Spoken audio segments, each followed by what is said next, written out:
We often tell ourselves that the shadows in the corner of our eyes are just tricks of the light, the whisper on the wind, a draft through a cracked window pane. We rationalize, we explain, we build walls of logic to keep the darkness at bay. But what happens when the darkness pushes back? What happens when the thing you fear most isn't in the woods or in a haunted house, but standing right behind you, wearing your own face in the mirror? The stories you are about to hear are not for the faint of heart. They are whispers from those who have looked into the abyss and found the abyss staring back. So, turn down the lights and listen closely. The night is long, and you are not alone. This happened in our first home, my wife Clara's and mine. It was a charming little saltbox house, the kind you see on postcards from New England, with weathered gray shingles and a crooked porch. We'd spent 4 years there, just the two of us, filling its small rooms with laughter and the smell of half-finished projects. Then our son Leo was born, and the house felt complete. For the first 7 months, he slept in a bassinet in our room, a tiny breathing anchor in the dark. But the time came, as it always does, to move him into his own nursery.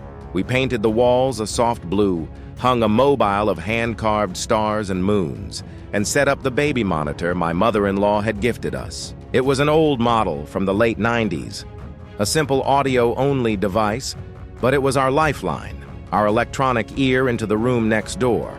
To complete the picture, we installed a projector nightlight, one that cast a slow, silent parade of friendly safari animals across the ceiling. Leo was mesmerized by it. The first night he was in his own room felt monumental. We sat on the couch, the monitor's receiver between us, listening to the gentle static that meant everything was fine. We both woke up later, not to a cry, but to a sudden shared sense of wrongness. The air was cold still. I looked at Clara, and she looked at me, her eyes wide in the gloom. The monitor was silent. It wasn't Leo who had woken us. I was about to dismiss it, to call it new parent jitters and roll over, but then Clara grabbed my arm. Her grip was firm, her knuckles white.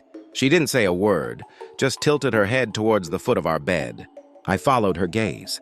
Our dresser, a heavy oak piece we'd inherited from my grandfather, had all 4 of its drawers pulled open, not slightly ajar, but fully silently extended like a gaping mouth. I flicked on the bedside lamp, the sudden light feeling like a physical blow. It was 2:13 a.m. We climbed out of bed, a silent, terrified ballet of movement. My eyes asked 1,000 questions. Hers screamed back that she had no answers. I went to the closet and pulled out the heavy mag light I kept on the top shelf, its weight a small comfort in my hand. I motioned for Clara to stay put, but she shook her head, grabbing a pair of sewing shears from her nightstand. We moved like we'd rehearsed it, me in front, sweeping the beam of the flashlight into every corner, her a step behind me, her back to the wall. We cleared the hallway, the small bathroom, each step a lifetime. We reached Leo's room. The door was slightly ajar. I pushed it open, heart hammering against my ribs, ready for anything. But there was nothing. Just our son, fast asleep in his crib, the silent procession of giraffes and elephants marching across his ceiling. I told Clara to stay with him and lock the door. I was going to check the rest of the house. She begged me to call the police, and I promised I would as soon as I made sure no one was downstairs. I closed the door behind me, and she picked up Leo from his crib, cradling him as she sat in the old wooden rocking chair in the corner. She told me later that she just rocked back and forth, watching the gentle animals spin, trying to find comfort in their familiar shapes. After a few minutes, a strange warmth began to spread across her back, like someone was standing incredibly close behind the chair. She described it as feeling the radiant heat from another person's body. Her first thought was that Leo had a fever, but he was sleeping peacefully, his breathing even. And then it happened.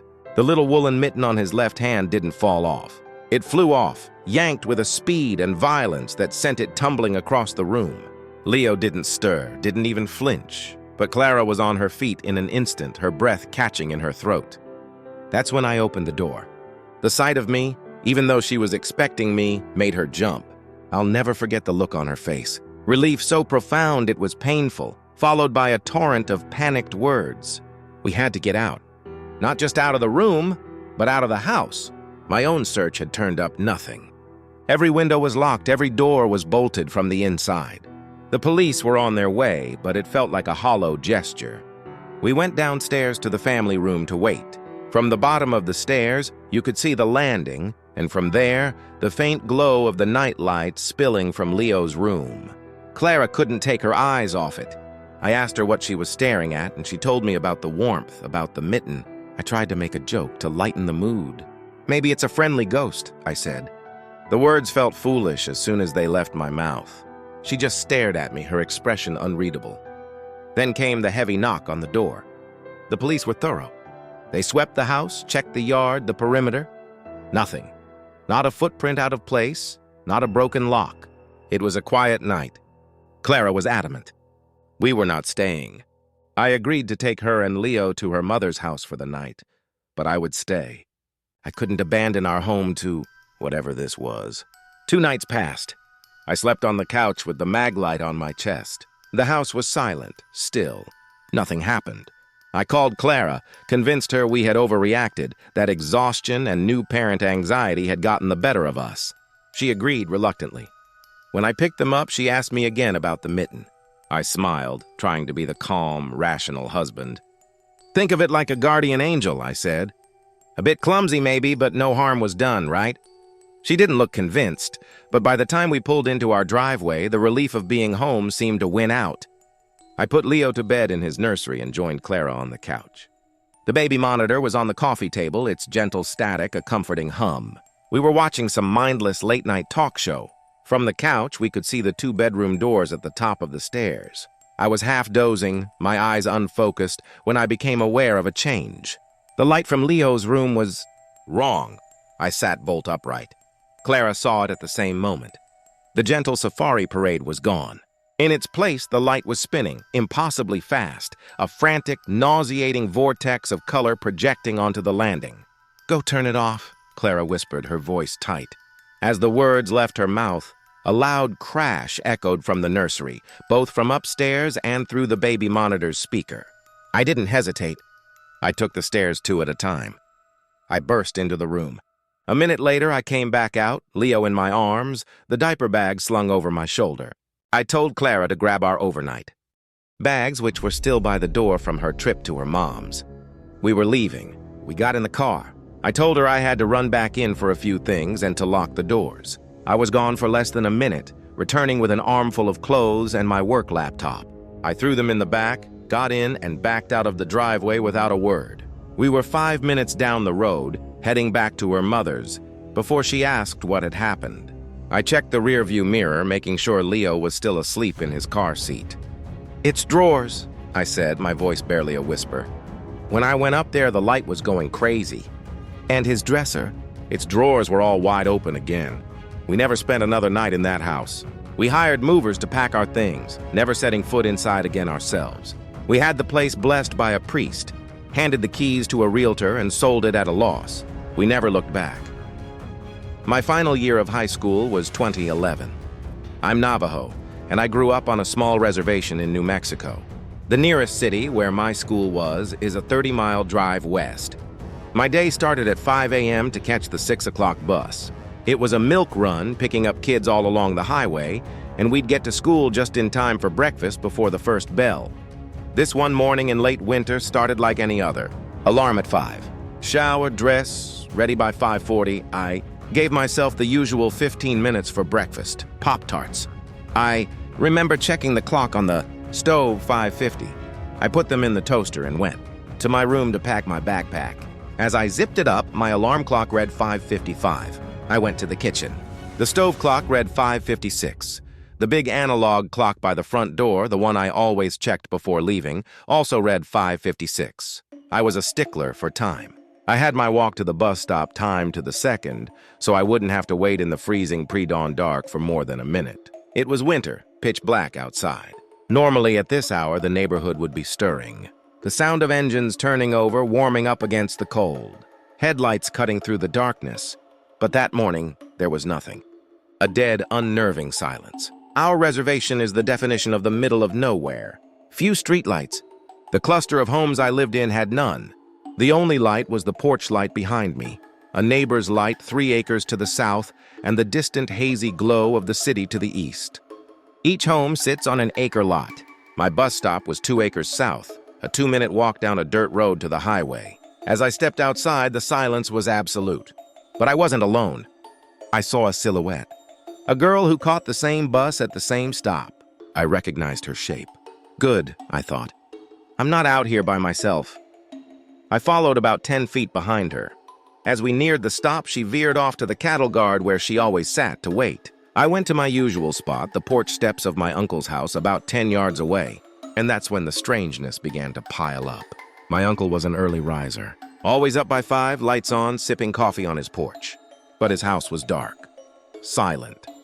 Maybe he's sleeping in, I thought. Then, the neighbor 3 acres away, the one with the porch light, his truck should have been running, warming up for his commute. His house lights should have been on. But there was nothing. Just that single, lonely porch light. The other girl was still there, a dark shape sitting on the cattle guard, silhouetted against the city's glow. I was starting to feel a deep unease. Then the howling started. A pack of coyotes, yelping and crying, so close it sounded like they were just across the highway. I didn't have a phone back then, but I guessed I'd been waiting for 10 minutes. The bus was never more than 5 minutes late. This was wrong. I decided to wake my uncle, ask if we'd missed the bus. I knocked on his door for 3 solid minutes. No answer. I walked over to the girl on the cattle guard. I was sufficiently weirded out and wanted to ask if she wanted to walk back to our homes together. As I got closer, my eyes adjusted to the dark. I was within arm's reach when I realized there was no one there. The space was empty. Panic, cold, and nauseating seized me. All the skinwalker stories, all the tales of things that lurk in the dark, flooded my mind. But one lesson always stood out. Never show fear. Your fear is their fuel. I didn't run. I walked briskly back to my house, the sound of the coyotes chasing me through the dark. I went straight to my mom's room and asked to use her phone. As she handed it to me, she glanced at the screen. 4 in the morning, she said. What do you need my phone for? The world tilted. Shock stole my voice. She continued. Are you awake? Have you been sleepwalking? I've never sleepwalked in my life. My denial felt weak, forced. I ran back to the kitchen. The stove clock read 4 hours a.m. The clock by the door read 4 hours a.m. My alarm clock read 4 hours a.m. I was so profoundly freaked out, I went back to my room and crawled into bed, shoes and all. I missed the bus that day. Later, I told my older sister what happened. Her dreams. We consider them visions. Many have come true. She told me about a dream she'd had a few nights before my experience. In her dream, she was at our eldest sister's house. She was woken by a banging noise, the same noise she and my nephew had heard for real the previous summer when 2 horses, one white and one brown, were inexplicably in the yard, kicking at the garbage bins. In her dream, she looked out the window and saw the same 2 horses standing just inches away. Then they shapeshifted into 2 people, a relative and his son, their faces twisted with pure evil. As she turned from the window, she saw me, sleepwalking toward the back door, which was wide open. The son was beckoning me outside. She grabbed me, pulled me back inside, slammed and locked the door, and the dream ended. After hearing this, my mom took me to see a medicine man. He performed a prayer ceremony and told us a skinwalker was messing with our family. It had intended to harm my mother, but she was too strong, so it turned its attention to her children. He said the skinwalker had impersonated the silhouette of the girl at the bus stop and created the coyote sounds to lure me out into the dark. And the most chilling part? He said the skinwalker was someone within our family. It was 2011, during a particularly cold UK winter. I was taking Japanese night classes, and on this one snowy evening, I missed my last train home. I was staring up at the departure board in frustration when a man approached me. He was American, in his early 40s, tall, athletic, and friendly. What struck me as odd was his clothing. A baseball cap, a sweatshirt, and a light windbreaker, completely inadequate for the freezing weather. But I dismissed it as a tourist's miscalculation. I was painfully shy back then, but from the moment he spoke, I felt an inexplicable sense of ease, of familiarity. He introduced himself as John. We made small talk, and the connection was immediate. My next train wasn't for an hour. He asked if I wanted to grab a coffee. I had to decline, but he was persistent. Tomorrow, then? I agreed. We exchanged numbers. As I walked away, a wave of déjà vu so powerful it almost buckled my knees washed over me. I was certain I had never met this man before, yet every fiber of my being screamed that I knew him intimately. The next day, he was waiting for me at the same spot, wearing the exact same light clothing despite the biting cold. He was incredibly charming, and that overwhelming sense of familiarity was even stronger. He seemed to know things about me. He knew I had a sister before I told him. He seemed to anticipate my sentences, finishing my thoughts with an excited grin. He rarely spoke about himself, artfully dodging my questions. The only thing I gathered was that he was from America, had been traveling for some time, played several instruments, and had a troubled religious upbringing. We walked around the city, laughing and talking, and eventually ended up leaning over a bridge on the riverfront. The mood suddenly shifted. His expression became intensely melancholic, almost bittersweet. "Can I give you a hug?" he asked. Confused, I agreed. He held me so tightly it felt like he was trying to memorize the shape of me. When he pulled away, there were tears in his eyes. "What's wrong?" I asked, now genuinely concerned. He took a deep breath. "You're never going to believe me." We sat on a nearby bench. With a calm, sincere conviction that chilled me to the bone, he told me he was from my near future. He said we knew each other very well and that he had traveled back in time just to see me. He wouldn't say how or why, only that it was recreational, and that time travel doesn't work how we think. He kept repeating how happy he was to see me, yet his eyes were filled with a profound sadness. He said I was much younger than he'd anticipated, that he'd somehow found me at the wrong age. I stood up, my mind reeling. It had to be a joke, a prank. The déjà vu returned, a dizzying, suffocating flood. The very air around us seemed to drop in pressure. I told him I had to go. He took me by the hand, his grip gentle but firm. "I'll see you again someday," he said. I ran, I didn't look back. As soon as I was out of his sight, I burst into tears, overcome by an emotion I couldn't name. In the days that followed, I tried calling and texting the number he gave me. An automated message informed me the number did not exist. He had vanished. 10 years have passed. I'm in a happy long-term relationship, but every now and then I think of John. I remember the impossible feeling of knowing a stranger. I wonder about that possible future he came from. Were we lovers? Friends? Family? And why was he so sad to see me? It feels like a memory of a loss that hasn't happened yet. A ghost from a future I may never live. My friend, let's call him T, and I were teenagers in the heyday of Halo. To get us off the Xbox, his mom spun a tale about a stash of money hidden by a previous tenant in a sealed-off attic space. It was probably a lie, but the prospect of treasure was too much to resist.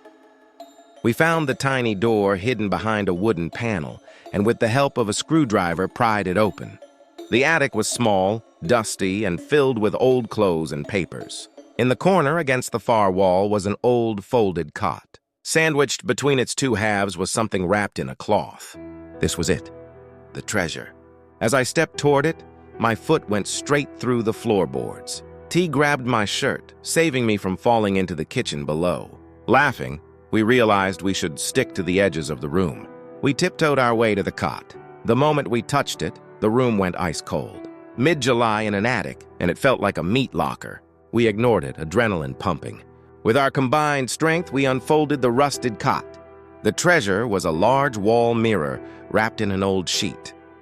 As we uncovered it, the tiny attic door swung shut behind us. We thought nothing of it. The mirror's reflective surface was caked in a thick layer of dust, but strangely, its ornate ceramic frame was pristine. T's mom had given us a camera, so we snapped a few pictures. As we were about to leave, we heard the dogs barking downstairs. Our friend B had arrived to help with the search. We brought her up, warned her about the floor, but she didn't listen. She took 2 steps toward the center and plunged through, her legs dangling into the kitchen. We heard T's mom on the phone saying in a deadpan voice, "I have to go now. There are children falling through my ceiling." We hauled B out, laughing, and decided we'd done enough damage for one day. Downstairs, T realized he'd left the camera and a flashlight in the attic. We went back up. They were gone. We searched the floor where he'd left them, by the hole. Nothing. As we were about to give up, T stopped dead and whispered my name. I looked where he was looking. The mirror. It was covered with the sheet again. And under the sheet, we could clearly see the outlines of the camera and the flashlight. Shaking, T walked over and pulled back the sheet. There they were.